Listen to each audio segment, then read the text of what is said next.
مسکراتے رہیے. صبح صبح میری آپ کی ملاقات ہوتی ہے منڈے ٹو فرائیڈے جناب, سیم ٹائم سیم چینل. ہم اس میں بہت ساری چیزیں جو ہے وہ ڈسکس کرتے ہیں, بہت ساری باتیں ڈسکس کرتے ہیں, بہت سارے معاملات جو ہے وہ ایک دوسرے کے ساتھ شیئر کرتے ہیں. ہم آپ کو تمام اپڈیٹ کرتے ہیں, تمام چیزیں جو ہے وہ آپ کو بتاتے ہیں, اور ساتھ ہی ساتھ جو ہے وہ ہم آپ کے ساتھ جو ہے وہ ڈسکشن کرتے ہیں کہ ان پروسیسلی جو ہے وہ ہمارے حالات کیا چل رہے ہیں, حکومت میں کیا ہو رہا ہے, لوگوں کے لیے جو ہے وہ لوگوں کی خدمت کے لیے جو ہے وہ کیا معاملات جو ہے وہ ہو رہے ہیں. تو صبح صبح یہ تمام چیزیں جو ہے وہ ہمیں ایک دوسرے کے ساتھ جو ہے وہ شیئر کرنی ہوتی ہیں. آج کی سب سے اچھی بات اور سب سے بہترین چیز یہ کہ جب ہم اپنا سارا دن کا جو ہے وہ پلان کر رہے ہوتے ہیں, ہمیں جب یہ چیز جو ہے وہ سمجھ آ رہی ہوتی ہے کہ ہم نے کس طریقے سے جو ہے وہ آگے چلنا ہے, تو اس کا ایکشن پلان جو ہے وہ پہلے سے تیار کیا جاتا ہے. اور جس نے ایکشن پلان پہلے سے تیار کیا ہوتا ہے اسی کے معاملات جو ہے وہ سیٹل ہوتے ہیں. جیسے کل آپ نے اے پی سی کا ایکشن پلان جو ہے وہ دیکھا, آل پارٹیز کانفرنس آپ نے دیکھی, اس میں جو ہے وہ آپ کو اندازہ ہوا کہ کس طرح سے جو ہے وہ اے پی سی بڑا, سب نے ہی جو ہے وہ پروگرام میں بھی ویسے بھی اس چیز کو بڑا ہائی لائٹ کیا, بتایا بھی. جماعتیں جو ہے وہ اکٹھی ہو کے جو ہے وہ کچھ کرنا چاہتی ہیں, لیکن کیا کرنا چاہتی ہیں کل اسکرین پر سب نے دیکھا. کی گئی کن کن چیزوں کو مد نظر رکھنے کی جو ہے تجاویز دی گئی, اور جو ہے وہ شکایتیں اور حکایتیں جو ہے وہ چلی, وہ تمام لوگوں نے جو ہے وہ کل کو جو ہے وہ مختلف چینلز نے, مختلف پروگرامز نے بحث کا بھی حصہ, تنقیدی وار بھی کیے. لیکن ہم اس کے اس پہلو پر جائزہ ابھی تک لوگوں نے نگلیکٹ کیا. ابھی تک کسی پروگرام میں کسی جگہ اس حوالے سے, اس ٹاپک کے حوالے سے, اس لحاظ سے جو ہے وہ بات نہیں ہوئی. ہم اس کے اس لیول کو جو ہے وہ آپ کے سامنے لے کر آئیں گے. بات یہ ہے کہ مارچ بھی ہوتے ہیں, تجاویز بھی رکھی جاتی ہیں, شکوے شکایتیں بھی ہوتی ہیں, لیکن کچھ ایسی جو ہے وہ اندر کی باتیں ہوتی ہیں, چیزیں ہوتی ہیں. جیسے آپ نے ایک دم نواز شریف صاحب کو جو ہے وہ اسکرین پر جو ہے وہ دیکھا, اور نواز شریف صاحب نے اپنی بہت ساری باتیں جو ہے وہ شیئر کی, بتایا کہ کیا ہے. بظاہر دیکھنے میں تو نہیں لگتا تھا کہ وہ اتنے بیمار ہیں کہ وہ بات نہیں کر سکتے, وہ تو بڑے اچھے انداز سے جو ہے وہ بات کر رہے تھے. ان کا یہاں سے وہاں جانا, وہاں رہنا, وہاں علاج کروانا, یہ تمام چیزیں ایک بہت بڑا معمہ ہے جو اب تک سارٹ آؤٹ نہیں ہوا. اسی لیے یہ پریس جو کانفرنس کل کی گئی, اس کا ایکشن پلان جو ہے وہ سب کے سامنے رکھا گیا. اسٹیبلشمنٹ کو سیاست میں مداخلت نہ کرنے کے حوالے سے جو ہے وہ مطالبہ بھی جو ہے وہ کیا گیا. تو پاکستان کے وفاقی دارالحکومت اسلام آباد میں بھرپور طریقے سے سجائی گئی یہ محفل اور یہ کانفرنس جو ہے وہ کل آپ نے دیکھی, جس میں شہباز شریف صاحب نے دھواں دھار انداز سے جو ہے وہ, جو ان کا ایک جذباتی انداز ہے جس سے وہ ہمیشہ لوگوں کو جو ہے وہ گرماتے ہیں, اس حوالے سے وہ سامنے آئے, لوگوں کی, عوام کی بات کی. آپ کا دور بھی جب تھا تب بھی عوام مختلف طریقے سے پریشان تھے. آپ کے دور کے حوالے سے بھی اگر ہم بات کر لیں تو بہت ساری ایسی چیزیں تھیں. لیکن آج اگر ہم یہ دیکھیں کہ نون لیگ کے دور میں اور پاکستان تحریک انصاف کے دور میں کتنا فرق ہے, تو زمین آسمان کا فرق ہمیں نظر آتا ہے. ہم اس چیز کو ایکسیپٹ کرتے ہیں. لیکن 2 سال میں, 3 سال میں اگر ہم کسی کی کارکردگی پر 0 لگا دیں اور 35 سالوں کی کارکردگی پر آپ کے گڈ کا نشان لگ جائے, تو ناٹ پاسبل. اس کی وجہ یہ ہے کہ 35 سال جو آپ نے اس ملک پر حکومت کی ہے, آپ کو ایسا نظام بنا دینا چاہیے تھا کہ اگلی آنے والی حکومتیں جو ہیں وہ انہیں کچھ کرنا ہی نہ پڑتا. ہر تختی پر آپ ہی کا نام رہتا, کوئی آپ کی تختی ہٹا کر اپنی تختی نہ لگا پاتا. کیونکہ شہباز شریف صاحب کو یہ بہت پرابلم ہے, اور ہر وقت وہ یہ ضرور کہتے ہیں کہ میرے نام کی تختی پر اپنے نام کی تختیاں جو ہے وہ لگائی جا رہی ہیں. تو شہباز شریف صاحب کے تمام منصوبے اگر مکمل ہوئے ہوتے, تمام چیزیں جو ہے وہ اگر جو ہے ان پروسیس نہ ہوتی, چیزیں اگر جو ہے وہ چل رہی ہوتی, یا آپ جو ہے وہ بھرپور طریقے سے جس طرح آپ نے کام کیا, آپ کے کام میں کوئی شک نہیں ہے, ہم آپ کی بڑی تعریف کرتے ہیں اس چیز کی. لیکن آنے والے ٹائم میں بھی اے پی سی کے اس ایکشن پلان کا حکومت پر کتنا جو ہے وہ ٹف ٹائم دینے کا جو ہے وہ پلان ہے, کیا ہوگا, کیا معاملات ہوں گے, اس پر ہم آگے بھی جو ہے وہ بات کریں گے. لیکن آپ کو ایک اور بڑی اہم بات بتا دوں کہ کرونا کے حوالے سے, کووڈ کے حوالے سے جناب جعلی ڈیٹا اپڈیٹ کرنے کی خبریں بھی جو ہے وہ آئی ہیں, اور خاص طور پہ اس کا انکشاف جو ہے شہر کے 8 زونز میں انکوائری کے احکامات جو ہیں وہ دے دیے گئے ہیں. اب یہ ڈیٹا کس طرح اپڈیٹ کیا گیا, کرونا کے حوالے سے غلط جو ہے فگرز جو ہے وہ کس طرح اپڈیٹ ہوئے, یہ ایک پورا بڑا معمہ بنا ہوا ہے اس ٹائم پہ. اس کو سارٹ آؤٹ کرنا جو ہے وہ بہت امپورٹنٹ چیز ہے. اس حوالے سے جو ہے وہ چیزیں جو ہے وہ چل رہی ہیں. پھر جو ہے وہ خواتین کے لیے بہت سی پلاننگز جو ہے وہ کی جا رہی ہیں کہ خواتین کو آگے بڑھنے کے لیے ان کو جو ہے وہ کچھ قرضے، اور یا ایسی خواتین جو کہ اپنا جو ہے کوئی کاروبار کرنا چاہتی ہیں، بہت زیادہ پڑھی لکھی نہیں ہیں لیکن اپنے بچوں کو جو ہے وہ کما کر جو ہے وہ کھلا سکتی ہیں، تو ان کے کسی کاروبار کے حوالے سے ان کے لیے جو ہے وہ آگے پلاننگز کی جا رہی ہیں. حکومت اپنی طرف سے جو ہے وہ کام کر رہی ہے اور اپوزیشن اپنی طرف سے کام کر رہی ہے. لیکن یہ اے پی سی کے اجلاس سے منظور کردہ جو قرارداد ہے جمعیت علماء اسلام فے کی بھی، اس حوالے سے بھی جو ہے وہ ہم بات کریں گے. اس حوالے سے بھی ہم نے اس بات کو جو ہے وہ آگے لے کے چلنا ہے. حکومت کے اقدامات کے حوالے سے بات کریں گے کہ عوام کے لیے جو ہے وہ کیا ریلیف جو ہے وہ دیے جا رہے ہیں. ابھی تک جو عوام کو سب سے بڑا ریلیف ملنا چاہیے تھا وہ کھانے پینے کی اشیاء میں ملنا چاہیے تھا. پوائنٹ ٹو بی نوٹڈ، نہیں ملا، جس کی وجہ سے زیادہ حکومت کو کرٹیسائز کیا جا رہا ہے. ہر چیز میں جو ہے وہ مہنگائی بہت اپنے عروج پہ پہنچ چکی ہے. آج کی تاریخ تک جو ہے وہ چیزیں اس قدر جو ہے وہ مہنگی ہو گئی ہیں کہ دن بہ دن آئے دن دکاندار جو ہے وہ اپنی منمانی کر کے جو ہے وہ ہر چیز میں اضافہ کر دیتے ہیں، اور عوام جو ہے وہ بیچاری جو ہے وہ پریشان حال ہے. اب تنخواہوں میں تو اضافہ ہوتا نہیں، لیکن جہاں آپ نے چیزیں لینے جانی ہیں آپ کو پتہ چل جائے گا کہ اس پہ 5-10 روپے جو ہے وہ بڑھ گئے ہیں. رات کو آپ سوتے ہیں اور صبح کو ہر چیز میں اضافہ ہوا ہوتا ہے. یہ اس ملک کا المیہ ہے اور یہ اس ملک میں ہو رہا ہے جسے حکومت کنٹرول کرنے میں ناکام نظر آتی ہے. صرف بات اتنی سی ہے کہ آپ کو اپنی کام کی جو معیار ہے، جو سٹینڈرڈ ہے، وہ دکھانا ہے کہ آپ کیسا کام کر سکتے ہیں، نہ کہ آپ کو جو ہے وہ یہ چیزیں جو ہے وہ شو آف کرنی ہے کہ ہمیں جو ہے وہ آگے چلنا ہے نہیں چلنا ہے. حکومت کے پاس 3 سال ہے، 2 سال ہے، اپوزیشن کتنا ٹف ٹائم جو ہے دے گی. اگر حکومت اپنا کام بہترین طریقے سے کرے تو کوئی اپوزیشن، کوئی بندہ بھی حکومت کو نہیں ہلا سکتا. اپوزیشن کا بھی تو یہی ڈیمانڈ ہے نا کہ آپ عوام کے لیے کام کریں، آپ عوام کو ریلیف دیں، آپ اچھی اچھی اسکیمز لے کر آئیں، آپ عوام کی خدمت کریں. ان کا بھی تو اے پی سی بٹھانے کا مقصد یہی ہے. تو اگر ان کا بھی مقصد یہی ہے، ہمارا بھی مقصد یہی ہے، سب کا مقصد یہی ہے، تو پھر حکومت کا کیا مقصد ہے؟ Point to be noted. سوال یہاں یہ بھی اٹھتا ہے.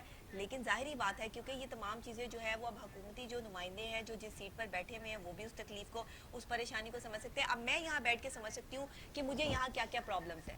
وہ چیز آپ نہیں دیکھ سکتے جو چیز مجھے یہاں نظر آ رہی ہے. اسی طرح وزیر اعظم پاکستان جناب عمران خان صاحب اور ان کی ٹیم ہے کہ وہ جس جگہ پہ بیٹھے ہیں انہیں کن کن چیزوں کی جو ہے وہ پریشانی ہے، کون کون سی چیزیں ان کے مطابق نہیں ہیں اور انہیں کہاں کہاں پرابلمز آ رہی ہے، یہ وہی جانتے ہیں. دیکھنے والا وہی دیکھے گا. اگر میری اسکرین پر پریزنٹیشن اچھی نہیں ہوگی تو 100 انگلیاں جو ہے وہ مجھ پر اٹھیں گی، حالانکہ اندر کی بات کسی کو پتہ نہیں ہوگی کہ معاملات کیا چل رہے ہیں. اسی طرح انگلی اٹھانا بہت آسان کام ہے. ایک انگلی آپ کسی کی طرف اٹھا دیں، لیکن ہم یہ سوچے بغیر اٹھا دیتے ہیں کہ 3 انگلیاں ہماری اپنی طرف بھی اٹھ رہی ہیں. کاش کہ ہم ان چیزوں، ان سمپٹمز کو بھی سمجھ لیں جو دوسرا بندہ جو ہے وہ برداشت کر رہا ہے. 2 سال میں جو کارکردگی آئی وہ بالکل جو ہے وہ صحیح نہیں تھی. ہم اس پہ اتفاق نہیں کرتے، عوام اس پہ اتفاق نہیں کرتی، عوام اس سے خوش نہیں ہے. یہ ہم ایک سالڈ بات ہے، ایک طرف ہم اس چیز کو جو ہے وہ رکھتے ہیں. لیکن اب آپ یہ دیکھیے کہ کیا چیزیں ہو رہی ہیں کہ اب یہ اندر سے کون کر رہا ہے یہ کام کہ کرونا کا جو ڈیٹا اپڈیٹ کیا گیا ہے وہ غلط اپڈیٹ کیا گیا ہے. اس میں جو ہے وہ لاکھوں کی تعداد میں مزید جو ہے وہ کرونا پیشنٹ جو ہے وہ بنا دیے گئے ہیں. اب یہ جو ڈیٹا ہے سارا کچھ یہی ہے، اسی سے فیکٹس اینڈ فیگر جو ہے وہ پوری دنیا میں انٹرنیشنل لیول پہ جو ہے وہ جانا ہے. اگر یہ ڈیٹا ہی غلط اپڈیٹ ہو جائے گا، اب یہ ڈیٹا غلط اپڈیٹ کیا ہوا تو بھائی کہیں تو غلطی موجود ہے. آپ کی ٹیم کہیں تو کمزور ہے کہ جہاں پہ دوسرے آپ پر حاوی ہو جاتے ہیں، ان کی چلاکیاں زیادہ چل جاتی ہیں اور آپ جو ہے وہ اپنی آنکھیں بند کر کے بیٹھے ہوئے ہیں. یہی تو ہمیں جو ہے ہماری ڈیمانڈ ہے کہ آپ یہ تمام چیزیں جو ہے وہ دیکھیں، ان پہ غور کریں.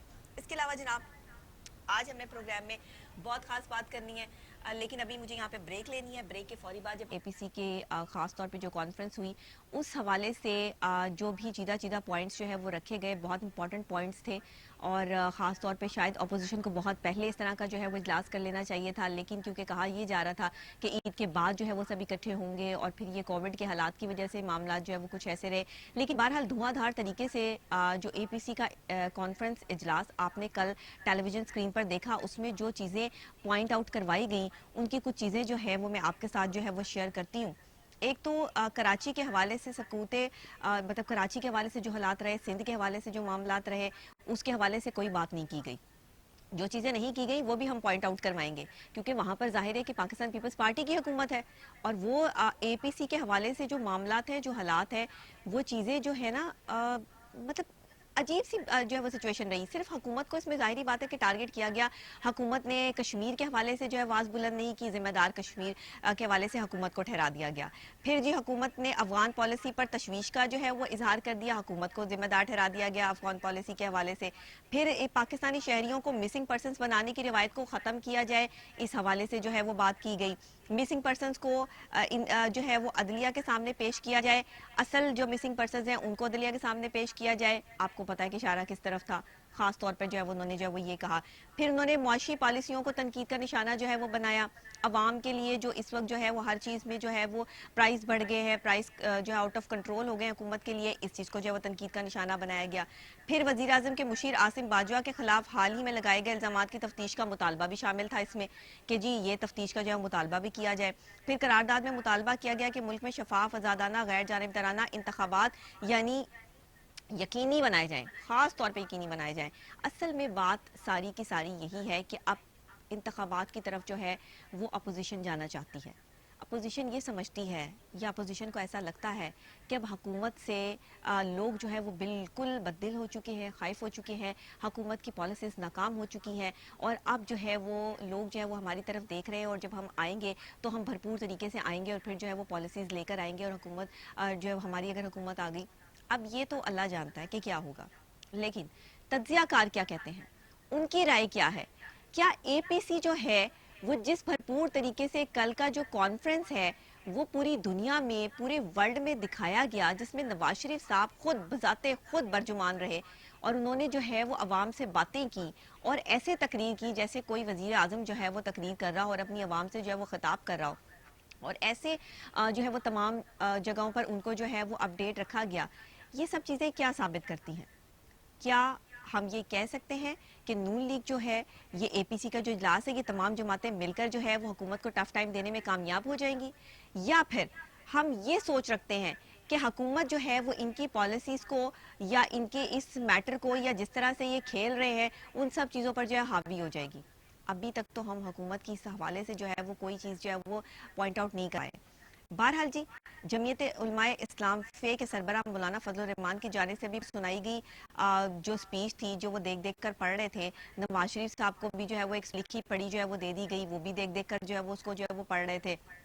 اب ظاہری بات ہے, اگر آپ جب شہباز شریف صاحب کو دیکھیں تو انہوں نے کوئی اتنی خاص جو ہے وہ لکھی پڑھی باتیں جو ہے وہ نہیں کی, انہوں نے وہی جو ہے وہ حکومت کو تنقید کا نشان آتے ہوئے جو وہی تمام چیزیں کی گئی. اب یہ جو لکھی پڑھی باتیں کی جاتی ہیں, یہ لکھی پڑھی باتیں کہاں سے آتی ہیں, اور ان کا وہ کون لکھ کر دیتا ہے, اور پھر عوام کے سامنے اس کو جو ہے وہ کس طرح پریزنٹ کیا جاتا ہے, یہ بہت پوائنٹ ہے جس کو پروگرامز میں ریز نہیں کیا جاتا. کیونکہ جب آپ لکھی پڑھی بات کر رہے ہیں تو آپ کی اپنی سینسز, یا آپ کی اپنی بات, یا آپ کا اپنا رویہ تو کہیں پر بھی جو ہے وہ نہیں کر رہا کہ آپ جو ہے وہ اپنی کوئی بات کر رہے ہیں. آپ کو جو لکھ کر دے دیا, آپ نے تو پڑھ کر سنا دیا ہے. تو یہ لکھی پڑھی باتیں جو ہیں وہ کہاں سے آتی ہیں, اور اگر آتی ہیں تو ان کے پیچھے کیا ریزنز ہوتی ہیں؟ کیا یہ عوام پر اتنا ہی بڑا ایفیکٹ ڈالتی ہیں جتنا بڑا ایفیکٹ ڈالنے کے لیے اے پی سی کا اتنا بڑا اجلاس جو ہے وہ سجایا گیا؟ پھر زرداری صاحب کے معاملات اور حالات, زرداری صاحب نے بھی جو ہے وہ بات کی. پھر نواز شریف سے زرداری صاحب کا جو خطاب تھا, وہ پی پی پی کے کارکن جو ہے وہ اس پہ بڑے پرجوش نظر آئے. انہوں نے وہاں مٹھائیاں بانٹی. اس کے بعد وہاں پر جو جلسے جشن کا سما تھا, وہ ایسے لگا کہ جیسے دونوں پارٹیاں دوبارہ سے جو ہے وہ کل تازہ ہو گئی, اور دوبارہ سے انہوں نے جو ہے وہ حکومت کو جو ہے وہ آڑے ہاتھوں لینے کا پورا فیصلہ جو ہے وہ کر لیا ہے. لیکن یہاں حکومت بھی کمزور ہے. اگر ہم بات کریں, ہم کسی کی وہ بات نہیں کریں گے, کیونکہ ہم ایک نیوٹرل چینل ہیں. ہماری کوشش یہ ہے کہ ہم تمام کو جو ہے وہ ہائی لائٹ کریں, ہم تمام باتوں کو جو ہے وہ اپڈیٹ رکھیں. تو مولانا صاحب نے جو کیا, نواز شریف صاحب نے جو باتیں کی, زرداری صاحب نے جو کہا, یہ ان کا اپنا موقف تھا یا پھر لکھی پڑھی باتیں تھیں. لیکن جو ایک چیز جو امپورٹنٹ ہے وہ یہ ہے کہ عوام کہاں ہے. آپ سب آپس میں لڑتے رہیں, عوام ہے, عوام کے مسائل ہی مسائل ہیں, وسائل کہاں ہیں؟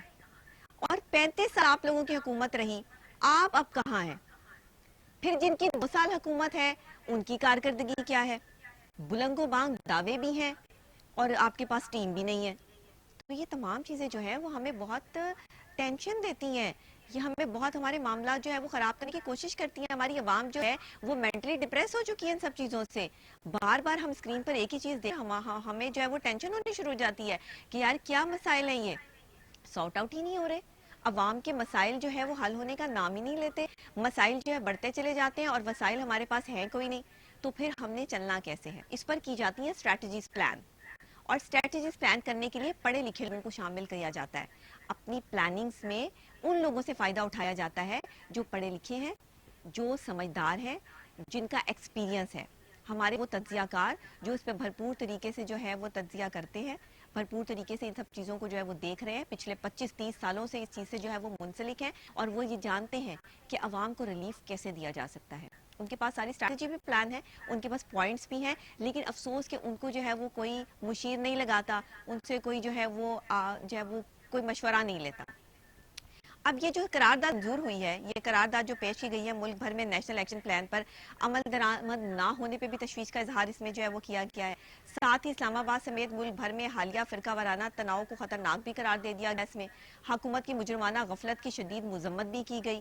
اجلاس کی جانب سے یہ مطالبہ بھی کیا گیا کہ گلگت بلتستان میں مقررہ وقت پر صاف اور شفاف انتخابات کرائے جائیں, کیونکہ گلگت بلتستان میں ظاہری بات ہے کہ نون لیگ کے حوالے سے آپ کو پتا ہے کہ وہاں پر ان کا بھی جو ہے وہ ڈنکا بجتا ہے, اور اسے قومی سیاسی دھارے میں لانے کے لیے اقدامات کیے جائیں اور وہاں انتخابات میں ایجنسیز کی مداخلت ختم کی جائے. یہ تمام مطالبات جو ہیں وہ کیے گئے.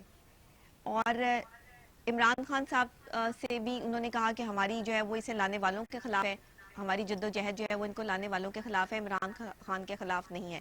اس سے بڑا پوائنٹ, اب یہ عمران خان صاحب کو لانے والے کون ہیں, کس طرف اشارہ کیا انہوں نے. پھر شہباز شریف صاحب نے کل بہت بڑی بات کی, بہت بڑی بات, کہ انہوں نے کہا کہ جی اتنی بڑی کسی کو جو ہے وہ پیچھے ووٹ حاصل ہو اور پھر بھی وہ کام نہ کر سکے, تو یہ تو بہت بڑا جو ہے فیلئر ہے حکومت کا.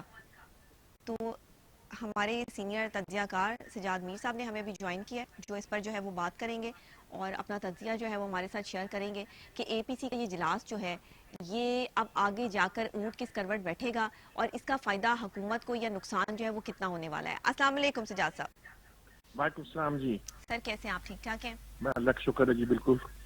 سر اے پی سی کا اجلاس ہوا, پوری دنیا نے دیکھا, شہباز شریف صاحب, نواز شریف صاحب, زرداری صاحب سارے برجمان رہے, اپنی اپنی باتیں کی اور اجلاس ختم ہو گیا. فائدہ کیا ہوا اور نقصان کیا ہے؟ دیکھیے, نقصان یا فائدے کی بات تو الگ ہے. جی بہت دنوں سے یہ خیال آ رہا تھا کہ اپوزیشن جماعتیں مل کر ایک اجلاس, اسی لیے عام طور پر اے پی سی کہا جاتا ہے, جی آل کانفرنس منعقد کرنے کا کوئی بندوبست کریں. مقصد اس کا یہ ہو کہ حکومت جو بہت سے لوگوں کے خیال میں ذمہ داری کا مظاہرہ نہیں کر رہی, جی نااہل ہے اور ملک کے لیے نقصان کا سبب بن رہی ہے, اس کے خلاف اپوزیشن متحد ہو جائے, جی تمام پارٹیاں اور حکومت کے خلاف کوئی کارروائی کی جائے. بالکل صحیح, یہ ایک بہت دنوں سے تھا, بہت اور دنوں سے. خیال یہ کیا جاتا تھا کہ یہ مشکل ہوگا نہیں. مولانا فضل الرحمان پہلے نکلے, جی لیکن پیپلز پارٹی اور مسلم لیگ ساتھ دینے کی موڈ میں نہیں تھے, پوزیشن میں نہیں تھے, یا ان کا تجزیہ یہ تھا کہ یہ ٹو ارلی ہے. بالکل اب یہ بات بڑی بات ہے کہ یہ کانفرنس ہو گئی ہے, صحیح, یعنی کانفرنس کامیاب ہے ناکام ہے یہ بات نہیں, اصل بات یہ ہے کہ کانفرنس ہو گئی ہے. اس سے بڑی بات یہ ہے کہ لوگ 2 دن پہلے یہ سوچ رہے تھے کہ یہ جو کہا جا رہا ہے کہ نواز شریف اس میں خطاب کریں گے, اپنی خاموشی توڑیں گے اور رسک بھی لیں گے, حکومت کے خلاف وہ اپنی تحریک کے شمولیت اختیار کریں گے. لوگ کہتے تھے یہ ہوگا نہیں, صحیح, نواز شریف ڈیل کر کے گئے ہوئے ہیں, وہ کوئی ایسی سیاست نہیں کریں گے, نہیں کریں گے, لیکن کل انہوں نے وہ بھی کر دی. اور تیسری بات یہ ہے کہ وہ انہوں نے رسمی نہیں کی, بلکہ ایک ایسی تقریر جو جی ٹی روڈ پہ آنے سے پہلے بھی شاید انہوں نے اس لہجے میں کبھی نہیں کی, بہت محتاط انداز کے باوجود ایک بہت جذباتی انداز میں پورے ملک کا تجزیہ, 2-4 بڑی سخت باتیں کی کہ اسٹیٹ ود ان اسٹیٹ نہیں, اسٹیٹ ابو اسٹیٹ ہے. بالکل ایک نئی بات ہے جو انہوں نے بڑے کھل کے کی, اور یہ لڑائی ہماری لڑائی عمران خان کے خلاف نہیں ہے, بالکل لوگوں ان کے خلاف ہے جو اسے لے کر آئے. یہی پوائنٹ اس طرح کی باتیں عدلیہ کے حوالے سے بھی اور ہمارے سکیورٹی اداروں کے حوالے سے بھی, یہ اگر نواز شریف کا اسٹینڈ سمجھا جاتا تھا اور یہ سوچا جاتا تھا کہ اب وہ ایسی باتوں میں کیونکہ ڈیل کر کے آئے ہیں, تو انہوں نے وہ باتیں بھی کر دی ہیں. لگتا ہے جماعتیں کچھ نہ کچھ اب انہیں کرنا ہی ہوگا, آگے بڑھنا ہوگا. حالات کیا ہیں, کوئی انٹرنیٹ چینج ہوئی ہے یا نیشنل اسٹیبلشمنٹ میں کوئی فرق آیا ہے جس کا اندازہ چند دنوں میں. سر آپ کیا سمجھتے ہیں کہ یہ آپ کو نہیں لگتا کہ واقعی کچھ چینجنگز آئی ہیں جس کی وجہ سے ہر طریقے سے جو ہے وہ دوبارہ سے جو ہے وہ یہ تمام چیزیں جو ہے وہ کی گئی ہیں، ورنہ یہ اتنے عرصے چل رہی تھی اور قابل ابھی مطلب عمل میں نہیں لائی گئی تھی، لیکن اب یہ تمام اس کے پیچھے کچھ نہ کچھ تو ہوگا، ظاہر ہے 3-4 دنوں میں یہ سب چیزیں کلیئر ہوں گی. اس کا تجزیہ تو آپ کر سکتے ہیں کہ کیسے ہو سکتا ہے، کیسے ہو سکتا ہے. میں نے ایک فکرہ کہا ہے کہ یا انٹرنیشنل اسٹیبلشمنٹ میں کوئی تبدیلی آئی ہے یا ہماری نیشنل اسٹیبلشمنٹ میں چینج آئی ہے. نیشنل اسٹیبلشمنٹ کے تو خلاف بھی بولے ہیں کہ صاحب جو پیچھے ہیں ان کے خلاف ہیں، لیکن یہ کہنے کی باتیں ہوتی ہیں. ہو سکتا ہے کہ ملک کی اپنی وہ لوگ جو جن کو بارے میں انہوں نے کہا کہ وہ لے کر آئے ہیں عمران خان کو، وہ اب سمجھ رہے ہوں کہ یہ ساری کہانی چلنے والی نہیں ہے. ان لوگوں کی کچھ قوت دینی چاہیے، طاقت دینی چاہیے تاکہ حکومت کچھ سمجھے سنبھلے، یا اگر تبدیلی نہیں ہے تو اس کا کوئی بنیاد ڈالی جائے. انٹرنیشنل اسٹیبلشمنٹ کا یہ 2-4 دن پہلے خبر ہو رہی تھی کہ سعودی عرب کے سفیر نے نواز شریف کی ہے وہاں لندن میں، اس طرح کی بات آئی تھی. تو کیا کوئی اور نقشہ بننے والا ہے، آنے والا ہے؟ میں کچھ کہہ نہیں سکتا، لیکن ساری باتیں ایسی ہیں جن پر نواز شریف رکھتے ہیں عام طور پر. بالکل ٹھیک ہے سر، بہت شکریہ آپ نے ہمیں جوائن کیا اور آپ نے جو ہے وہ بہتر وہ یہ چیز جو ہے وہ بتائی بھی اور سمجھائی بھی کہ ہو سکتا ہے کہ کچھ چینجنگز جو ہیں نیشنل انٹرنیشنل لیول پر آئی ہوں، کیونکہ کچھ عرصہ پہلے جو ہے وہ یہ خبر بھی آئی نواز شریف صاحب جو ہے وہ ملاقاتیں کر رہے ہیں، ان کی ملاقات جو ہے وہ بڑے لوگوں کے ساتھ وہ چل رہی ہیں. اب آگے آنے والے وقت میں جو یہ موقف اپنایا گیا کہ یوم حساب آئے، سب کا حساب ہوگا، وہ تو ظاہری بات ہے سب کا حساب ہوگا. اور یہ جو چیزیں کی جا رہی ہیں، جو پکڑ دھکڑ رہی ہے اور یہ معاملات چل رہے ہیں، یہ تمام چیزیں جو ہے وہ ایک دم جو ہے وہ سب جھاگ کی طرح جو ہے وہ بیٹھ جائیں گی. تو آنے والا وقت جو ہے وہ بڑا امپورٹنٹ ہے حکومت کے لیے بھی، اور حق کو چاہیے کہ اپنی پالیسیز کو مزید مضبوطی کے ساتھ جو ہے وہ بنائے اور اپنی ٹیم کو جو ہے وہ اسٹرانگ کرے. اپوزیشن کو چاہیے کہ وہ اپنے موقف پر ڈٹے رہیں تاکہ دیکھیں یہ کہ جیتا کون ہے اور پاکستان کے حق میں کون ہے اور پاکستان کے لیے کرتا کیا ہے. بہرحال ہوگا تو وہی خدا ہوگا، لیکن یہ تمام چیزیں جو ہے وہ چلتی رہیں گی. یہ تو تھی آج کی کچھ ڈسکشن کے ساتھ جو ہے وہ کی، اور ہم نے آپ کو جو ہے وہ آپ کو جو ہے بتایا آج بڑی امپورٹنٹ ایک بات، ایک چیز، ایک شخصیت جن کا جو ہے وہ برسی ہے، اور خاص طور پہ ہم جو ہے وہ ان کو ٹریبیوٹ جو ہے وہ سوری جی ان کی آج برتھ ڈے ہے، اور ان کی اب جو ہے وہ آج کے دن وہ پیدا ہوئی تھی. بہت بڑی شخصیت ہمارے ملک کا، ایک جو ہے وہ بہت بڑا جو ہے وہ نام کی دنیا میں ان کو ملکہ ترنم اور کے نام سے جو ہے وہ پکارا گیا. ان کو بڑے بڑے القابات جو ہے وہ دیے گئے. ایک عام سی چلبلی سی لڑکی جس نے کبھی سوچا بھی نہیں تھا کہ وہ کبھی جو ہے وہ اتنی بڑی سنگر بن جائیں گی. انہوں نے بہت فلموں میں ایکٹنگ بھی کی، اور پھر ان کی آواز کا جادو آج تک کوئی نہیں توڑ سکتا. اتنی خواتین نے ان کو گایا، اتنی خواتین ان کو گاتی ہیں، لیکن کوئی ملکہ نور جہاں نہیں بن سکی. اور ان کو گانے میں کمال یہ ہے کہ ان کی ویل جیسی آواز جو ہے آج بھی لوگوں کے کانوں میں گونجتی ہے، اور آج ہم ان کو جو ہے وہ ٹریبیوٹ پیش کرتے ہیں. اور ساتھ ساتھ جو ہے وہ آج اگر وہ ہمارے ساتھ اس دنیا میں موجود ہوتی تو ہم جو ہے ظاہر ہے خود سے جو ہے وش کرتے، لیکن آج ان کی سالگرہ کے موقع پر ہم نے ایک پیکج تیار کیا ہے اور ہم اسی طرح ان کو ٹریبیوٹ دے سکتے ہیں. تو وہ ہم آپ کو جو ہے وہ دکھاتے ہیں. تو آئیے چلتے ہیں میڈم نور جہاں کے حوالے سے پیکج دیکھتے ہیں.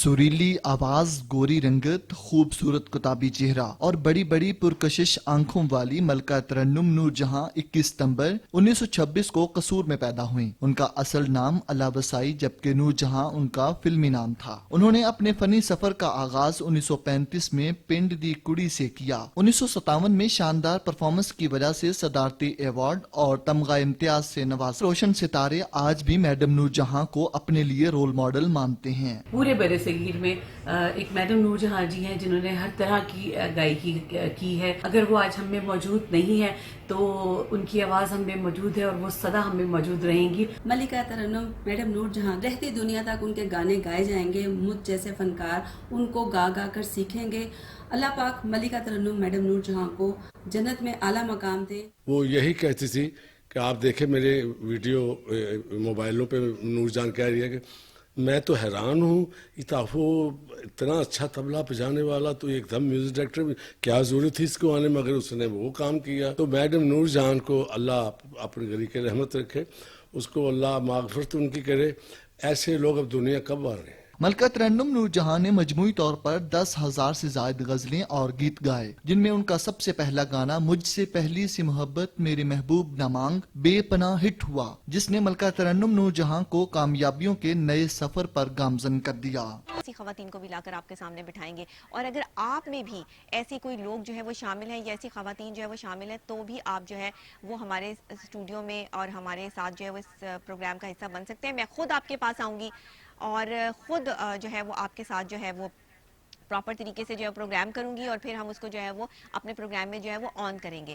بک کے والے سے بھی جو ہے وہ ہم بات کریں گے, آج کی جو ہے وہ اسپیشل بک جو ہے وہ کون سی ہے اور اس میں کیا ہے, اس کی امپورٹنس کیا ہے اور اسے آپ کیوں پڑھیں. راجہ گدھ ایک ناول, ایک حقیقی شناخت. راجہ گدھ ایک ایسا ناول, معروف ناول جو بانو قدسیہ کی شناخت بنا. ایک ایسی کتاب ہے یہ کہ اس میں مختلف ادوار ہے. راجہ گدھ میں جو شائع ہونے والا ایک ناول ہے وہ 1981 میں اس کو موضوع کے لحاظ سے در حقیقت ہمارے معاشرے کے مسائل کے حوالے سے اجاگر کیا گیا. معاشرے کے مسائل کے حوالے سے جو یہ راجہ گدھ ایک ناول آیا, اس نے بانو قدسیہ کو ان کی پہچان دی. دیوانگی کے حوالے سے تشکیلی مراحل میں اس کو جو ہے وہ گزارا گیا, بالخصوص ہمارا نوجوان طبقہ اور ان کے لیے یہ گراں قدر حیثیت کا حامل ناول مڈل کلاس کی جوان نسل کے محض اس لیے دلچسپی کا باعث کہ اس میں مڈل کلاس طبقے کو جو ہے وہ پوائنٹ آؤٹ کیا گیا. ناول کے بنیادی کردار یونیورسٹی کی کلاس میں ایک دوسرے سے آشنا ہوتے ہیں, ان میں جو ہے وہ کشش ثابت ہوتی ہے. بانو قدسیہ نے جذبات, اقدار کے بحران اور اپنے ناول کا اس کو جو ہے وہ موضوع بنا لیا. جو آپ ہمارے معاشرے کا حصہ ہیں کہ ہم کالج جاتے ہیں, کالج میں ہماری دوستیاں ہوتی ہیں, کچھ لوگ ہمارے ساتھ جو ہے وہ بڑے جو ہے وہ کلوز ہوتے ہیں, ہمارے فرینڈز بن جاتے ہیں, لیکن ایک کلاس جو ہے وہ ہمیشہ قائم رہتی ہے, مڈل کلاس اور لیٹ کلاس. یہ لیٹ اور مڈل کلاس کا جو ایک ڈفرنس ہے نا, یہ ہم کبھی نہیں نکال پاتے. اس طرح کے ناول ہمیں یہ سکھاتے ہیں, اس طرح کے ناول سے ہم یہ سیکھتے ہیں کہ کس طرح ایک مڈل کلاس فیملی سے بھی ایک اچھی شخصیت جو ہے وہ اجاگر ہوتی ہے, اور اس کو آگے پھر کون کون سے مسائل کا, کون کون سی چیزوں کا سامنا کرنا پڑتا ہے. اب یہ کہانی کیا ہے, یہ تھوڑی سی میں آپ کو بتا دوں کہ راجہ گدھ جو یہ ایک بک ہے, اس کی سٹوری کیا ہے, یہ ناول کیا ہے. یہ گورنمنٹ کالج لاہور میں پڑھنے والے ایک دیہاتی لڑکے کی سٹوری ہے. یہ لڑکا قیوم ایم اے سوشیالوجی کر رہا ہے, لیکن فلسفے میں وہ افلاطون کا بھی باپ ہے. انسانی نفسیات, اس کے پیچیدہ مسائل, الجھنے اور تجزیہ اس ناول کا آپ یہ کہہ دیں کہ کنکلوژن ہے. لیکن ان سب کو بیان کرنے کے لیے عجیب سے کرداروں کا انتخاب کیا گیا, جس میں قیوم کے ساتھ 5 لڑکیاں پڑھتی ہیں, 5 ہی لڑکے پڑھتے ہیں. کلاس کا پہلا دن ہے اور ایک کلاس میں جو ہے وہ بھونچال کی صورتحال ہے. پھر ایک جو ہے وہ اس میں جو کریکٹر ہے وہ سیمی آفتاب سے جو ہے وہ کروایا گیا, اور پھر وہ ان کو اس سے جو ہے وہ یہ جو کریکٹر ہے قیوم, اس کو سیمی آفتاب سے جو ہے عشق ہو جاتا ہے. اور پھر قیوم اور کلاس کے لیکچر سر سہیل جو ہے وہ سیمی سے نرالی قسم کا, ان کو بھی عشق ہو جاتا ہے. اب جس میں وہ آفتاب کو اپنا رقیب نہیں گردانتے, یہ بڑا ہی ڈھیٹ پن والا عشق ہے, بڑے ڈیفرنٹ قسم کا عشق جو ہے وہ اس میں بانو قدسیہ نے جو ہے وہ لکھ دیا ہے. بڑے ڈیفرنٹ قسم کا جو ہے وہ عشق اس میں جو ہے وہ دکھایا گیا ہے کہ ایک لڑکا ہے جو مڈل کلاس فیملی سے ہے, دیہاتی فیملی سے اس کا تعلق ہے, اور وہ ایک لڑکی کے ساتھ جو ہے وہ اس کو عشق ہو گیا ہے, جس کو سیمی کے کریکٹر کو جو ہے وہ کریکٹرائز کر دیا گیا ہے. وہیں ایک سر سہیل بھی ہیں, ان کے ٹیچر بھی ہیں, جن کو اسی خاتون سے جو ہے وہ عشق ہو گیا ہے. مرد حضرات کو بہت عشق ہو جاتے ہیں, اور کبھی بھی ہو جاتے ہیں, کہیں بھی ہو جاتے ہیں, کسی بھی ٹائم چلتے چلتے بھی ہو جاتا ہے. عشق کا نام دے دیتے ہیں اس کو. عشق نہیں ہوتا بھائی, دھوکہ ہوتا ہے, فریب ہوتا ہے, آنکھوں کا ایک چسکا ہوتا ہے, جس کو آپ عشق کا نام دے دیتے ہیں. عشق دنیا میں 2 ہی لوگوں نے کیا, عشق دنیا میں 2 ہی دفعہ ہوا. ایک اللہ نے کیا تو کائنات بنا دی, ایک حسین نے کیا تو اپنی ہستی مٹا دی. بس یہ 2 ہی عشق تھے. تیسرا کوئی عشق جو ہے وہ اس کی کوئی داستان نہیں ملتی. وہ محبتیں تھیں, وہ آنکھوں کی ایک ٹھنڈک تھی. یہی ناول ہے راجہ گدھ. بانو قدسیہ ایک ایسی شخصیت, ایک ایسا قلم کہ جنہوں نے ہمیشہ سے ان خواتین, ان مرد حضرات کو اجاگر کیا, ان کی فیملیز کی چیزیں جو ہے وہ نکال کر لے کر آئیں, محبت کے وہ ادوار کھولے جو اور کسی نے نہیں کھولے. پھر اب عشق کی داستان چلی ہے تو آگے یہ چل کے کہاں ختم ہوتی ہے, اس حوالے سے بھی جو بات کرتے ہیں. پھر اس میں جو زیر بحث ٹاپک لائے گئے وہ عام انسانوں یا تعلیم یافتہ افراد کا اعتقاد نہیں تھا, لیکن کافی حد تک بانو قدسیہ ان ٹاپکس کو واضح کرنے میں کامیاب بھی رہیں. اگر وہ صحیح کرداروں کا انتخاب کرتی تو ناول کی کہانی اتنی جو ہے وہ الجھتی نہ.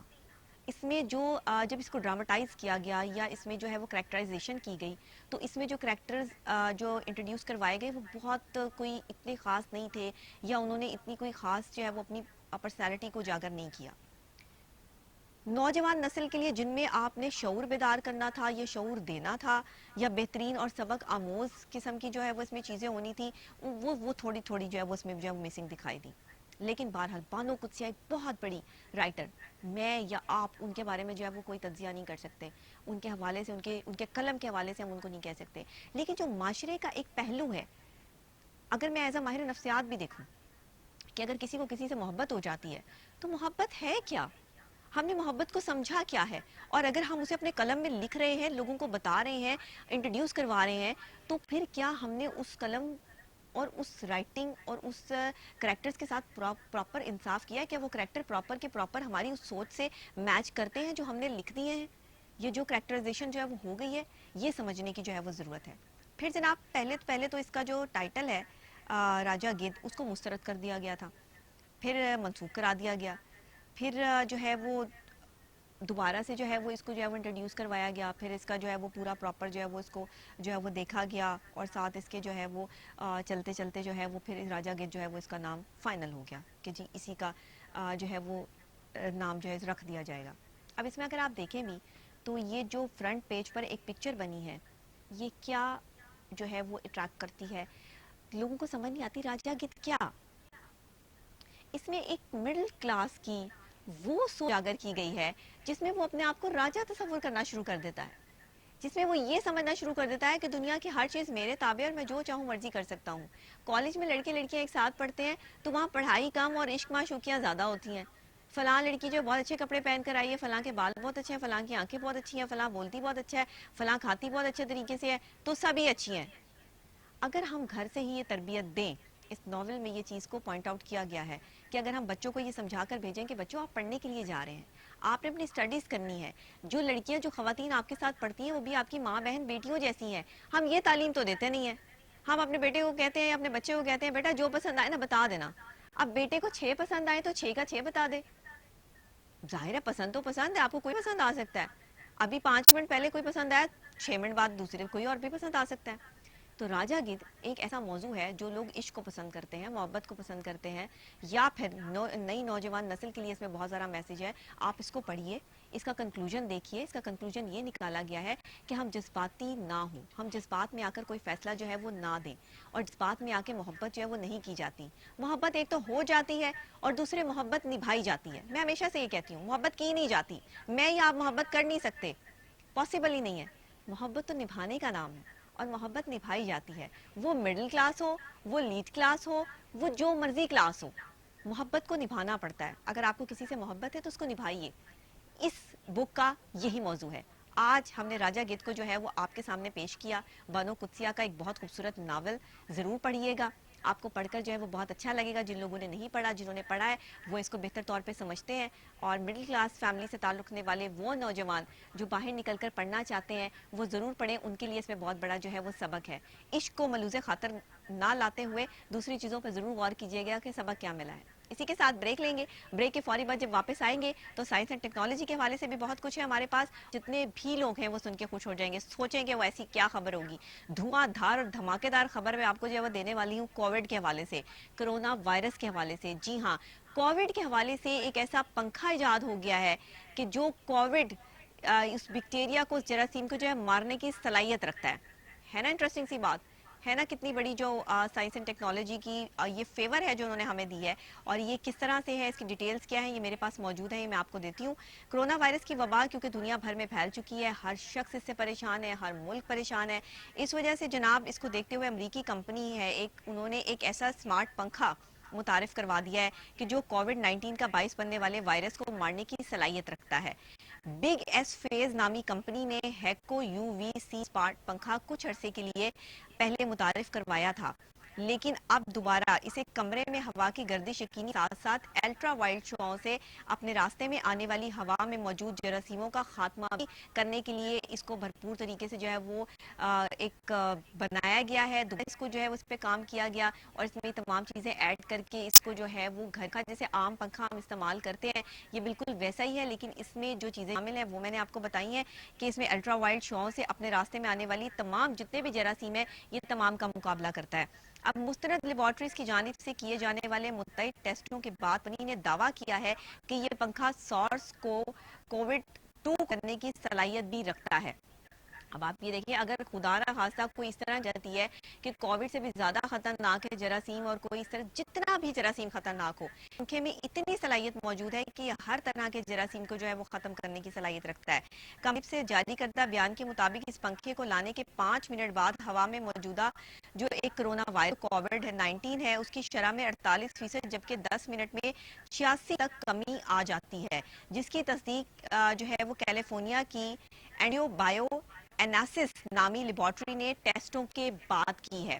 یہ ایسی لیبارٹری ہے جس میں جو چیز جاتی ہے تصدیق کے بعد جب سامنے تو میڈیکلی پوائنٹ آف ویو سے وہ ریسرچ جو ہے وہ کمپلیٹ کر کے اس کو حتمی طور پر جو ہے وہ بھیجا جاتا ہے۔ اور یہ کیلیفورنیا یونیورسٹی میں جو ایک تصدیق ہوئی ہے اس لیبارٹری میں بھرپور طریقے سے اس پنکھے سراہا گیا ہے، اور انہوں نے بتایا بھی ہے کہ 10 سے 20 منٹ کے دوران یہ پنکھا مجموعی طور پر 9.99% تک کورونا کو ختم کر سکتا ہے، یعنی ختم کرنے کی صلاحیت رکھتا ہے۔ لیبارٹری کی جانب سے جاری تصدیقی بیان میں بتایا گیا ہے کہ خاتمے کے لیے اس ڈیوائس میں جو بھی ٹیکنالوجی استعمال کی گئی ہے اس کے بارے میں ہمیں ہے کہ وہ ہوا میں موجود جراثیموں کو الٹرا وائلڈ شعاعوں کی مدد سے ختم کرتی ہے۔ بھرپور طریقے سے بتایا گیا کہ اس کے اندر یوز کیا کیا گیا ہے، لیکن بتایا یہ جاتا ہے کہ اس پنکھے میں یہ موجود ہے کہ ہوا میں کسی بھی قسم کا کوئی بھی خطرناک جراثیم موجود ہوگا، وہ کوئی نہ ہو، اس کو مارنے کی صلاحیت جو ہے وہ یہ پنکھا جو ہے وہ رکھتا ہے، کیونکہ اس میں الٹرا شعاعیں موجود ہیں۔ تو یہ ایک بہترین ایجاد ہے سائنس اینڈ ٹیکنالوجی کی۔ میں تو پنکھے لگوا لینے چاہیے تاکہ کووڈ سے جو ہے وہ سبھی جو ہے وہ محفوظ رہیں، لیکن اب یہ کتنا آمد ہے اور اس کی کارکردگی کتنی بہترین ہے یہ آنے والے وقت میں مزید اپڈیٹس جیسے آپ کو وہ بھی دیں گے کہ یہ کتنا کامیابی سے جو ہے وہ لوگ اس کا استعمال جو ہے وہ کر رہے ہیں، اس کی اپڈیٹس وہ آنے والے ٹائم میں ہمیں جو ہے وہ ضرور ملیں گی۔ اس کے علاوہ جناب آپ کو بتاتے چلیں کہ جو لوگ ویٹ کر رہے ہیں پلے اسٹیشن کا، تو آپ کو بتا دیں کہ 2 پلے اسٹیشن تو آ چکے ہیں، لیکن 5 کا انتظار جو ہے وہ ختم ہو چکا ہے۔ 12 نومبر کو جناب یہ دستیاب ہوگا، اور اگر آپ سونی کے نئے پلے اسٹیشن 5 کے منتظر ہیں تو اچھی خبر یہ ہے جناب کہ کمپنی نے اس کی دستیابی کی تاریخ اور قیمت کا اعلان بھی کر دیا ہے۔ اور گزشتہ سال اکتوبر میں کمپنی نے اعلان کیا تھا کہ پلے اسٹیشن 5 صارفین کے لیے 2020 دستیاب ہوگا، لیکن اب یہ کمپنی کا کہنا ہے کہ 5 کنٹرولر میں متعدد تبدیلیاں اور پہلی بار ریمبل ٹیکنالوجی کی مدد سے نئی ہیپٹک فیڈرک ٹیکنالوجی کو اس میں جو انٹروڈیوس جو ہے وہ کروایا جا رہا ہے۔ تو یہ تو بہت اچھی بات ہے، مطلب کہ اب آپ کو جو ہے وہ پلے اسٹیشن 5 انتظار جو ہے وہ بالکل ختم ہو گیا ہے، اور پلے اسٹیشن 5 جو ہے وہ آپ کو نومبر میں انشاءاللہ میل ہوگا۔ اور جو لوگ جو ہے وہ ویٹ کر رہے تھے پلے اسٹیشن 2 کے ساتھ تھے، ابھی آپ 5 کے ساتھ جو ہے وہ موو کریں گے، لیکن تھوڑا سا انتظار جو ہے وہ ابھی باقی ہے۔ تو یہ آپ کو بتا دیں کہ یہ ایک ایسی ڈیوائس ہے جو ریگولر ماڈل کے مقابلے میں زیادہ پتلا ہے کہ آپ اس کی ڈیوائس سے اندازہ لگا ہی سکتے ہیں۔ ریگولر ڈیوائس سے تھوڑی سی جو ہے وہ ہیوی سی ہے، لیکن یہ ڈیوائس بالکل ہی سمارٹ ہے، اس کو سمارٹ طریقے سے جو انٹروڈیوس کروایا گیا ہے۔ اور یہ پلے اسٹیشن 5 امریکہ، Japan, Mexico, Australia, New Zealand اور جنوبی کوریا میں 12 نومبر سے دستیاب ہوگا۔ یہ انہوں نے جو ہے وہ اعلان اور ڈیٹ بھی اس کی جو ہے وہ کہہ دی ہے، جبکہ یورپ اور دیگر ممالک میں یہ 19 نومبر کو ریلیز کر دیا۔ تو پلے اسٹیشن 5 کے جو لوگ ویٹ کر رہے ہیں، بس آپ کا انتظار تھوڑی دیر کا ہی رہ گیا ہے، انشاءاللہ یہ بہت جلد یوز ہو جائے گا۔ اس کے علاوہ جناب کچھ انٹرسٹنگ نیوز کی طرف چلتے ہیں، کچھ انٹرسٹنگ کو جو ہے وہ دیتے ہیں۔ اتنی انٹرسٹنگ خبر ہے کہ آپ بھی سن کے حیران ہو جائیں گے۔ آپ نے پارسل آتے جاتے تو دیکھے ہوں گے کہ پارسل آتے ہیں، ہم پارسل بھیجتے ہیں، جاتے ہیں، اتنا وزن ہوتا ہے، کچھ ظاہر کمپنی کی جو ہے وہ چیزیں ہوتی ہیں، ان کو ہم نے فالو کرنا ہوتا ہے، رولز اینڈ ریگولیشنز جن کو کہتے ہیں، تو کچھ احتیاطی تدابیر ہوتی ہیں جن کو اپنانا ہوتا ہے۔ ہمیں یہ دیکھنا ہوتا ہے کہ ہم جو یہ پیکٹ بھیج رہے ہیں کسی کو، اس کا وزن کتنا ہے، وہ کتنے وزن سے جو ہے وہ سارا کچھ، یہ تب چیزیں دیکھی جاتی ہیں۔ لیکن ایسا بھی ہوا کہ بچوں کو ڈاک کیا گیا، بچوں کو پارسل کیا گیا۔ ہے نا انٹرسٹنگ سی بات. یہ بچہ آپ دیکھ رہے ہیں پیکٹ میں پیک کر کے جو ہے یہ بچہ پارسل کو, اور یہ کیسے کیا گیا. اور اس طرح کے اور بچے جن کا وزن جو ہے وہ 5 کلو 6 کلو 8 کلو کے جو ہے وہ مطلب لگ بھگ تھا, ان کو جو ہے وہ ایسے پارسل بھی کیا. یہ کیا ہے, یہ انٹرسٹنگ نیوز جو ہے وہ اس کے اندر کی جو ہے وہ اصل حقیقت کیا ہے یہ میں آپ کو. ویسے تو موجودہ عہد میں جناب اشیاء خطوط جو ہے وہ پارسل کیے جاتے تھے اور لیکن بچے پارسل ہونے کا جو یہ واقعی 20ویں صدی کے آغاز میں ایسا کچھ امریکہ میں دیکھنے میں, امریکہ سے ساری چیزیں سٹارٹ ہوتی ہیں جو ڈیفرنٹ ہوتی ہیں نا, ذرا کریٹیکل سی ہوتی ہیں, ڈیفرنٹ سی ہوتی ہیں, انٹرسٹنگ سے سٹارٹ ہوتی ہیں. تو یہ جناب اس وقت شروع ہوا جب امریکی پوسٹ آفس کی جانب سے بڑے پارسل بہولت کی توسیع کر دی گئی. انہوں نے کہا کہ جی آپ بڑا پارسل بھی جو ہے وہ بھیج سکتے ہیں. اب اس لگ بھگ 5 کلو گرام وزنی اشیاء کو جو ہے وہ پارسل کیا جا سکتا تھا, اور اس میں جو ہے وہ بڑی دستاویزات یہ دوسری چیزیں جو ہے وہ لوگوں کو بھیجے جا سکتے تھے. مگر کچھ والدین ایسے سوست کہ اپنے مطلب بچے کی نانی کے گھر بھی جو ہے وہ اس کو لے کے نہیں جانا چاہتے, تو ایک والدین اتنے سست والدین کہ انہوں نے اپنے چھوٹے سے بچے کو 8 ماہ کے جیمز بیگ جو ہے وہ پارسل کر دیا نانی کو. اور گھر کتنی دور ہے, سے 20 منٹ کے مطلب آپ واکنگ ڈسٹینس پہ نانی کا گھر ہے. ٹھیک ہے, ہمارے اتنے ہیں کہ بچے کو جو ہے وہ پارسل کرا دیا. اور در حقیقت اس بچے کے والدین جو ہے وہ اس کے بعد جو ہے جب یہ خبر جو ہے وہ اخباروں میں شائع ہوئی, مختلف جو ہے وہ جگہ پہ چھپی اور جو ہے وہ سوشل میڈیا پہ آن ہوئی, تو پھر ان کو جو ہے وہ ہوش آیا کہ ہم نے جو ہے وہ کیا. لیکن بہرحال یہ سلسلہ شروع ہو گیا. پھر اس طرح کے اور والدین بچوں کو جو ہے وہ کہیں لے کے نہیں جا سکتے تھے, وہ کیا کرتے تھے کہ اپنے بچوں کو جو ہے وہ ڈاک کے ذریعے ایک جگہ سے دوسری جگہ پارسل کر دیتے تھے. اب 4 سالہ ایک شیرولیٹ جو ہے اس کو دور دادا دادی کے گھر ٹرین کے ذریعے جو ہے وہ پارسل کیا گیا. پھر در حقیقت ٹرین کی ٹکٹ کے مقابلے میں اس طرح بچی کو زیادہ سست رہا, والدین کو بھی کسی قسم کی فکر نہیں تھی کیونکہ خاندان کا ایک رکن ریلوے میل اور سروس کا ایک, اس نے بھی جو ہے وہ چلو بچی کا جو ہے وہ دھیان کر لیا. لیکن اتنے چھوٹے بچوں کو پارسل کرنا, اب آپ یہ دیکھیں آپ کے بچے چھوٹے, آپ کہیں نہیں لے کے جا سکتے, آپ بیزی آپ انہیں پارسل کر دیں. کیا بچے تو بچے ہوتے ہیں, انسان کے بچے ہیں, کوئی مطلب جانور کا بچہ تو نہیں ہے کہ اس کو پارسل جو وہ کر دیا جائے. امریکہ میں ہوا, لوگوں نے ایسا کیا, اور صرف ایک ہی والدین نے نہیں بلکہ آگے اس کو جو ہے وہ حصہ بنایا گیا. اور پھر یہ بھی بتایا جاتا ہے کہ 1950 کی دہائی میں جب امریکہ دوران خلائی دوڑ کا آغاز ہوا, میزائلوں پہ کام ہونے لگا, تو امریکی حکومت نے پرواز کی اس ٹیکنالوجی کو صرف فون رکھنا ضرورت نہیں سمجھا بلکہ اسے خطوط بھیجنے کا تیز ترین ذریعہ بھی بنا لیا. ذریعے جو ہے وہ پھر انہوں نے یہ بھی معاملہ جو ہے وہ طے کیا کہ بچوں کو بھی پارسل کریں گے.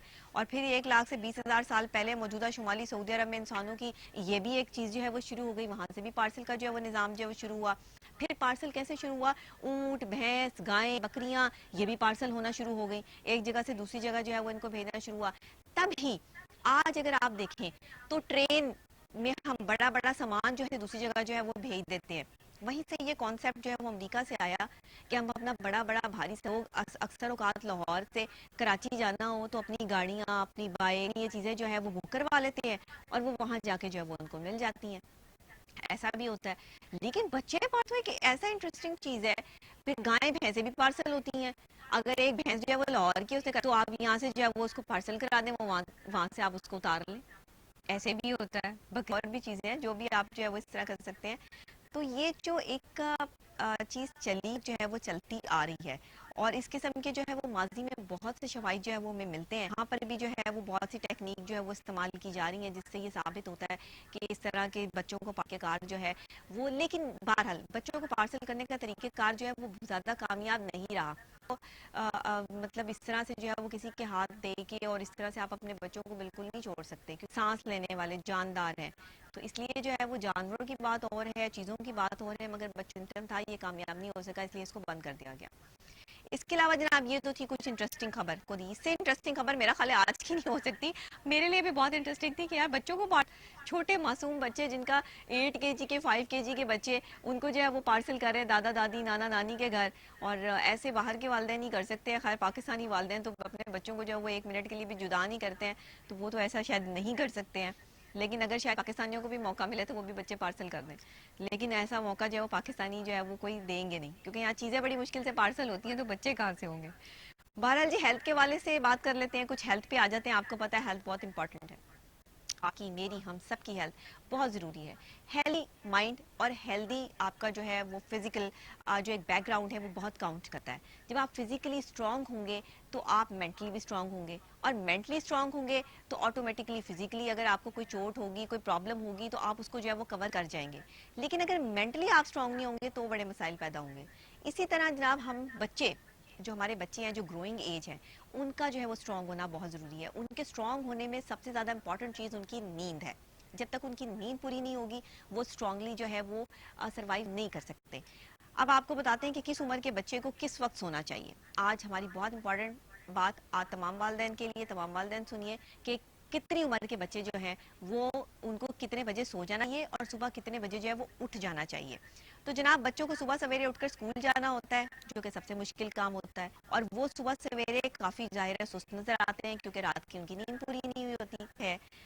ان کے لیے بہت ضروری ہے, خاص طور پہ بوڑھے اور بچوں کے لیے, کہ ان کو ٹائم پہ سلا دیں, ٹائم پہ اٹھیں, جو کہ ایک بہت مشکل کام ہے. اگر آپ کے گھر میں بڑے لوگ ہیں اور آپ کے گھر میں جس طرح کا ہمارا پاکستانی جو ہے وہ ماحول ہوتا ہے کہ سارے شور شرابہ ایک ہی جگہ پر جو ہے وہ ڈال رہے ہو, بچوں کا سونا ناممکن ہے.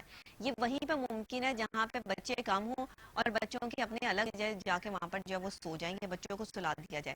تو جناب آپ کو بتاتے چلے, ایک دکھا رہے ہیں اسکرین پر, یہ وہ چارٹ ہے جس سے آپ کو یہ پتا چلے گا کہ جو ہے وہ کتنا, آپ اس کو تھوڑا سا شارٹ کیجئے چارٹ کو تاکہ ہم اس میں آپ کو جو ہے وہ ایج کو بھی جو ہے کر سکیں. جی بالکل ایسے ایج جو ہے, اب آپ یہ دیکھیں کہ ایج 5 ہے, 5 سال کا, آپ اسے کم سے کم بھی 6:45 7 بہت حد ہو گئی 18:15 لاسٹ. اگر آپ اس کا جو ہے وہ ٹائم چیک کریں 9 بجے سے پہلے بچوں کو جو کہ 5 سال کے بچے ہیں ان کو جو ہے وہ سلا دیں. سال کے بچے کی طرف آ جائے تو حد ہے 8:30 بجے 6 سال کے بچے کو جو ہے وہ سلا دیں. پورا آپ ٹائم ٹیبل دیکھ رہے ہیں, یہ آپ کا سٹارٹنگ پیریڈ ہے.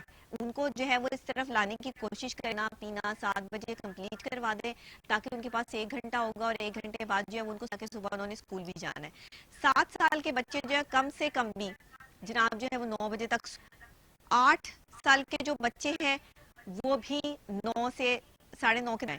یہی 9 اور 10 سال کے بچوں کے لیے ہے کہ کم سے کم بھی جو ہے وہ 9:30 بجے تک یہ بچے جو ہے وہ سو جائیں. 12 سال کے بچے جو ہے ان کے لیے تھوڑی سی چھوٹ یہ ہے کہ وہ ذرا اپنے ویڈیو پلے گیمز وہ لگے ہوتے ہیں. 10 سے 10:30 بجے کے درمیان جو ہے وہ یہ بچے سو جانے چاہیے. جب یہ بچے اس شیڈیول کے ساتھ, اس ٹائم کے ساتھ سو جائیں گے تو آپ یقین کریں بچے جو ہیں وہ early in the morning 6 AM 6:15 AM 7 AM اس کے 7 بجے بچوں کو اسکول جانا ہوتا ہے. تو آپ نے کم سے کم بھی بچوں کو اٹھانا ہے تو 6:15 AM تک جو ہے وہ آپ نے ان کو اٹھانا ہے. تو جب آپ اتنی جلدی ان کو, اور بچے رات کو جو ہے وہ 2 بجے سوئیں گے, 1 بجے سوئیں گے تو وہ صبح نہیں اٹھ پائیں گے. اس لیے ہر ٹائم 10 بجے لاسٹ. میں ویسے 10 بجے تک ہی بچوں کو جو وہ کہتی ہوں, میں 10:30 چارٹ میں تو پھر جو ہے انہوں نے کہہ دیا نا, میں کہتی ہوں کہ لاسٹ ٹائم جو ہے وہ 10 بجے ہونا چاہیے. 10 بجے سے جو ہے وہ اوپر ٹائم نہیں جانا چاہیے. بچے 10 سال کے ہوں, 15 سال کے ہوں, 16 سال کے ہوں, ان تک ہر حال میں جو سونا چاہیے تاکہ وہ صبح اسکول جو ہے اپنے کالج جو ہے وہ آرام سے جو ہے وہ جا سکیں. وہ چارٹ کہ کس عمر کے بچوں کو کس ٹائم تک جو ہے وہ سونا چاہیے, اور مجھے امید ہے کہ وہ استفادہ کریں گے. آپ والدین جو ہے یہ آپ کے لیے خاص طور پہ میں نے جو ہے وہ آج کے پروگرام میں جو کیا ہے تو آپ اس سے استفادہ حاصل کریں. ایج چیک کریں, اس کی روٹین چیک کریں, اس طرح ٹیبل بنائیں, بچوں کو بتائیں کہ بیٹا آج آپ نے اتنے ٹائم پہ جو ہے وہ سونا ہے اور صبح کو آپ نے اتنے ٹائم پہ اٹھنا ہے تاکہ آپ اپنے اسکور ٹائم سیٹ کر سکیں. اس طرح کریں گے آپ لوگوں کے لیے آسانی رہے گی. ہمیں اپنے لیے پیدا کرنی ہے, اپنے بچوں کو خود سکھانا ہے. اسی طرح کھانے کا ٹائم ٹیبل بنائیں, وہ بھی میں انشاءاللہ آپ پروڈیوس کرواؤں گی کل پرسوں. وہ بھی ہم بچوں کے ٹائم ٹیبل جو ہے وہ کھانے کا کیسے بنایا جائے, ان کا ناشتہ کتنے بجے ہو, ان کا کھانا کتنے بجے ہو, دوپہر کا, یہ تمام چیزیں ٹیبل بھی بنا کے دوں گی تاکہ آپ بچوں کو مینٹلی طور پہ اسٹرانگ بنا سکیں اور فزیکلی طور پہ جو ہے وہ اپنے پراپر طریقے سے اپنی اسٹڈیز پر دھیان دے سکیں. یہ تو تھا آج کا چارٹ اور سلیپنگ ٹائم چارٹ. تو یہ آج ہم نے جو ہے وہ آپ کے ساتھ جو ہے وہ شیئر, سلیپنگ ٹائم جو ہے وہ کتنا ہونا چاہیے اور ویک اپ ٹائم جو ہے وہ کیا ہونا چاہیے. اس کے علاوہ جناب آپ کو ایک تحقیق بھی آپ کے ساتھ جو ہے وہ شیئر کرنی ہے جو سائنس اینڈ ٹیکنالوجی کے حوالے سے جو ہے وہ بہترین تحقیق ہوئی ہے, اور جس میں جو ہے وہ یہ بتایا گیا ہے کہ کووڈ-19 یہ جو ایک بیماری, ایک وبا ہے, یہ آگے موسمی بیماری بن سکتی ہے. جی ہاں, یہ موسمی بیماری بن سکتی ہے. آگے آ رہی ہیں سردیاں, اور سردیوں میں ہر شخص کو ہو جاتا ہے فلو, کیونکہ کنجسٹڈ ماحول ہوتا ہے, ہم ذرا اندر جو ہے وہ رہتے ہیں. خواب ہو چاہے آسمان چھونے کا, خواب ہو آگے بڑھنے کا, یا خواب ہو کچھ تخلیق کرنے کا.